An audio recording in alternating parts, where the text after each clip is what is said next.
Bueno, vamos a presentar una crítica al argumento ontológico, el cual busca demostrar la existencia de Dios en base a una serie de premisas a priori, una serie de premisas en base a conceptos, y llegar a la existencia de ese ser llamado Dios.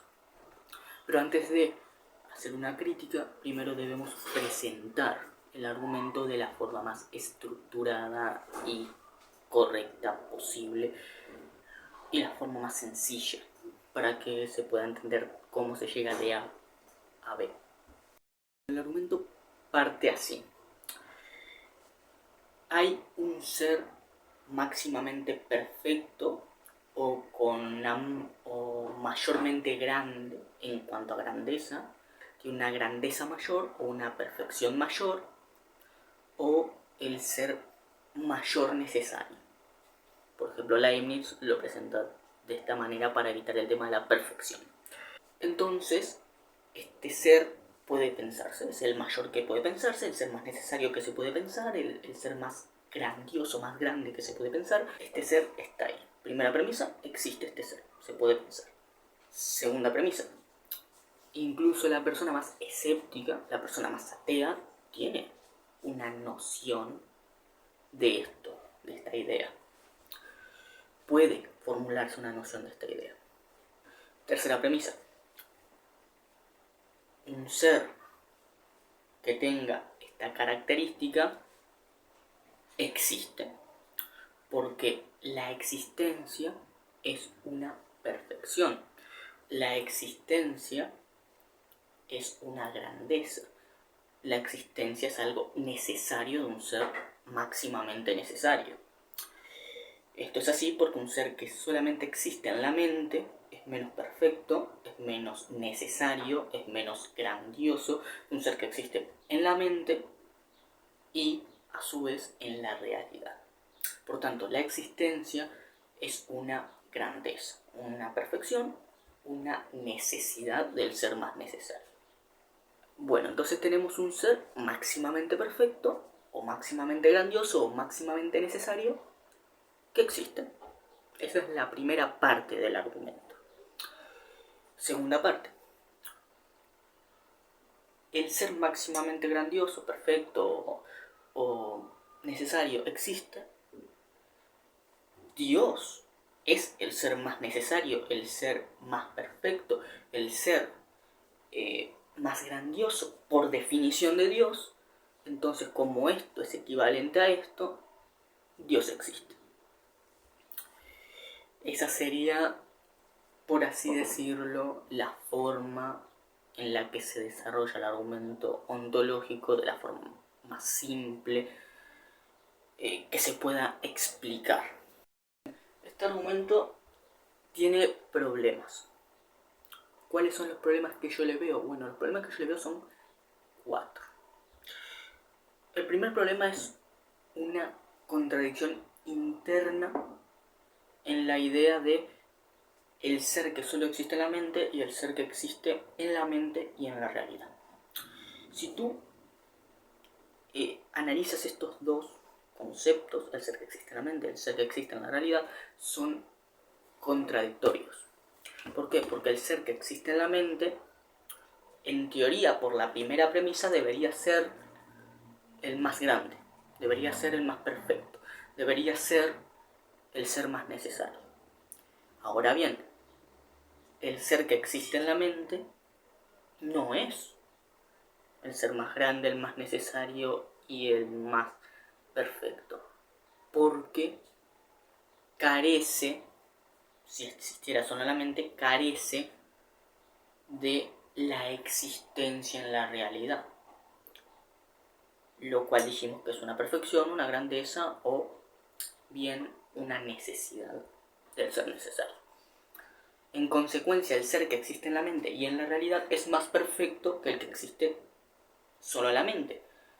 Pero esto quiere decir que el paso de la mente a la realidad hace que se genere una mayor perfección, una mayor grandeza, una mayor necesidad en el que existe en la realidad que en el que existe en la mente. Y por ende tenemos una incompatibilidad. El que existe en la mente es menos perfecto, menos necesario, menos grande que el que existe en la realidad.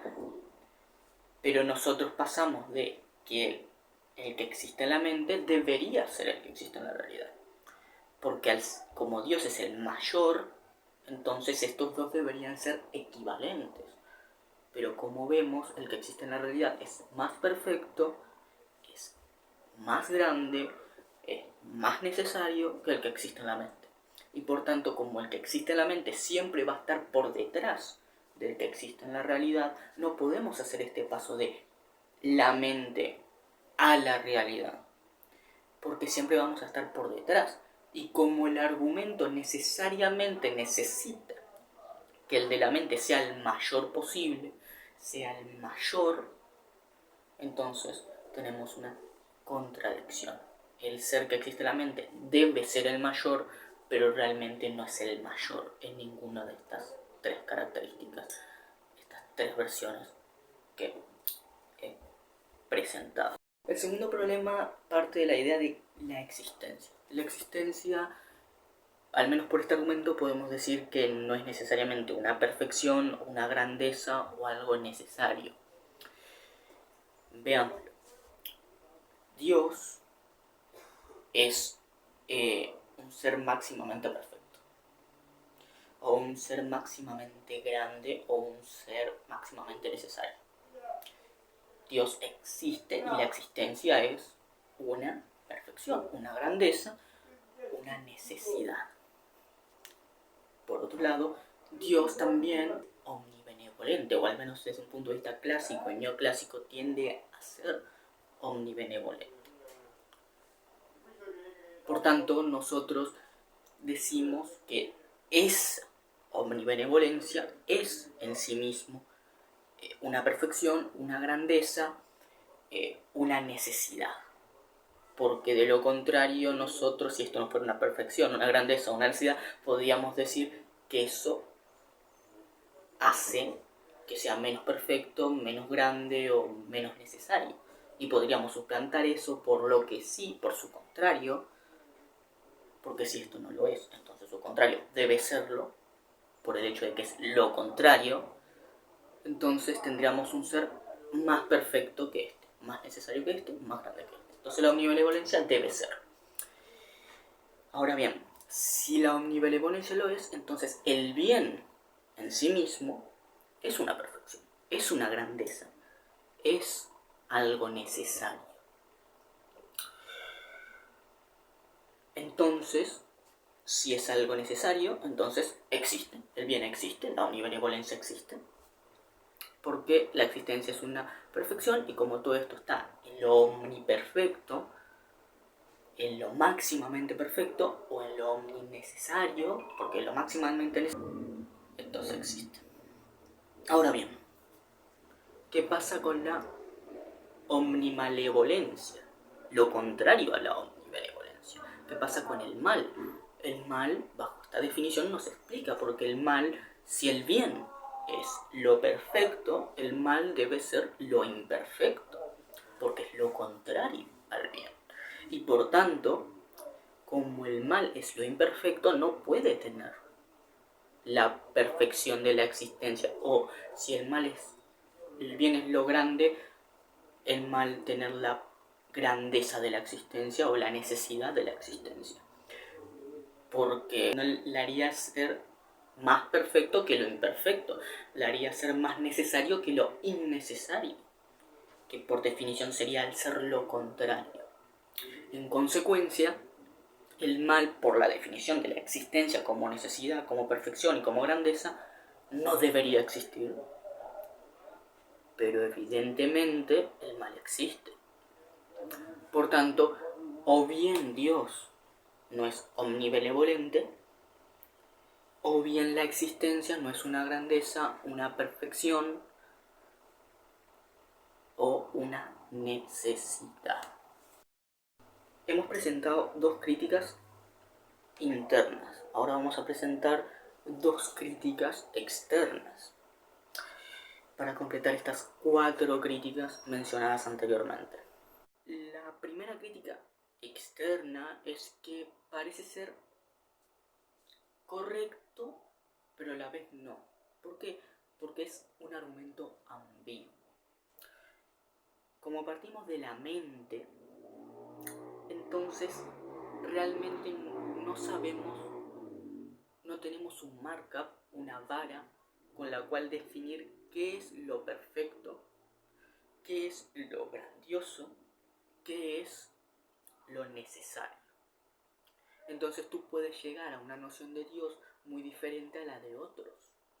Pero por el argumento, todos estos dioses, incluso aunque sean incompatibles, deberían existir. Por ejemplo, el dios aristotélico es en algunos aspectos incompatible con el dios tomista. El dios de Aristóteles solamente conoce lo mejor, y como lo mejor es el mismo, entonces Dios no conoce el mundo. Porque conocer el mundo sería rebajarse, sería no conocer lo mejor. Por tanto, no puede conocer el mundo. En cambio, el tomista es todo lo contrario. Sí conoce el mundo. La forma en la que conoce el mundo es a través de sí mismo. Al conocerse a sí mismo y conocer lo que puede hacer, entonces conoce el mundo. Pero ahí tenemos dos posturas opuestas. Uno no conoce el mundo, ni debe conocer el mundo, ni quiere conocer el mundo. Y el otro sí conoce el mundo y quiere conocer el mundo. Por tanto, tenemos dos posturas teístas y que en ambos casos se tienen como noción de ser más grandioso, más perfecto, más necesario. ¿Cómo podemos dirimir que uno es el correcto y el otro no? Pues al final termina siendo increíblemente ambiguo y ambos dioses no pueden existir, porque este es lo contrario a este. Por tanto, tenemos una contradicción. Uno se opone al otro. La existencia, y como ambos son lo mayor, lo más grande, estarían chocando como lo mayor. Estamos diciendo que un Dios que conoce al mundo es más perfecto y un Dios que no conoce al mundo es más perfecto. Un Dios que conoce al mundo es más grandioso y un Dios que no conoce al mundo es más grandioso. Tenemos un problema con la definición de grandioso, necesidad o perfección y por tanto ambos no pueden existir. O existe uno o existe el otro, pero no pueden existir ambos al mismo tiempo. En consecuencia, uno debe ser el correcto, pero ¿cómo ponemos la vara para sacar en conclusión cuál es el que existe? El argumento ontológico, incluso asumiendo que sea correcto, pareciera que tiene un problema, que es la ambigüedad, y por tanto no está demostrando nada. Bueno, de todas maneras esto es asumiendo que tenga un límite en la perfección, de que tengamos un markup que diga, bueno, hasta aquí va la máxima perfección y de aquí no pasa. Pero ahora veremos que incluso poniendo una perfección ilimitada o grandeza o necesidad, tenemos otros problemas. Si nosotros partimos de que la necesidad, la grandeza o la perfección es ilimitada, entonces nosotros no podemos imaginarnos eso. No podemos tener una noción de máximo ser perfecto, una noción de máximo ser necesario, de máximo ser grandioso. ¿Por qué no podemos? Porque al ser ilimitado, cualquier noción que tengamos será más escueta, más pequeña, menos grandiosa, menos perfecta, menos necesaria que el verdadero. Porque lo que es ilimitado no tiene fin, no tiene un punto máximo real. Y por consiguiente cualquier punto en el que nosotros nos detengamos va a estar muy lejos del verdadero y por tanto no podemos tener una noción total de la verdadera naturaleza y por tanto como no podemos tener una noción total no tenemos una forma de conocer ese ser mayor. Y por tanto, como tenemos una forma de conocer ese ser mayor, no podemos tener una noción de el ser más perfecto, el ser más grandioso, el ser más necesario que se pueda concebir con la mente. Y por consiguiente el argumento no se sigue, porque el argumento continúa para demostrar la existencia de este ser, que un ser que existe en la mente y en la realidad es más perfecto que uno que existe en la mente. El problema es que este ser ni siquiera existe en la mente. Por ende, como no existe en la mente, no podemos hacer el paso de existir en la mente y en la realidad, porque ni siquiera podemos tenerlo como existencia imaginativa, existencia del cogito de la mente. Esos han sido los 4 argumentos por los cuales yo creo que el argumento ontológico no es correcto, que tiene problemas internos y externos, ya sea por su definición que lleva a que uno sea más perfecto que el otro del que parte, o que la existencia no necesariamente tenga por qué ser una grandeza, una necesidad o una perfección, y luego la ambigüedad o la imposibilidad de tener un Dios máximamente perfecto en la mente y luego pasar de la mente a la realidad, me llevan a mí a rechazarlo como argumento. Cabe aclarar que esto no significa que Dios no exista como tal. Perfectamente podría existir. Lo que yo trato de explicar en este argumento es que este argumento no es el motivo por el cual Dios existe, que no es la razón por la cual podemos llegar a Dios. Dios perfectamente podría existir, pero no por este argumento. Eso es lo que trato de explicar. No quiero que se confunda como una negación absoluta, porque existen otros argumentos por los cuales Dios perfectamente podría existir, de los cuales prontamente voy a tratar de hacerle mis críticas de por qué no me convencen muchos de ellos. Otros me convencen más que algunos, pero aún así sigo viéndole pegas, sigo viéndole problemas que no me acaban de convencer en última instancia. Por tanto, bueno, esto ha sido todo. Bye.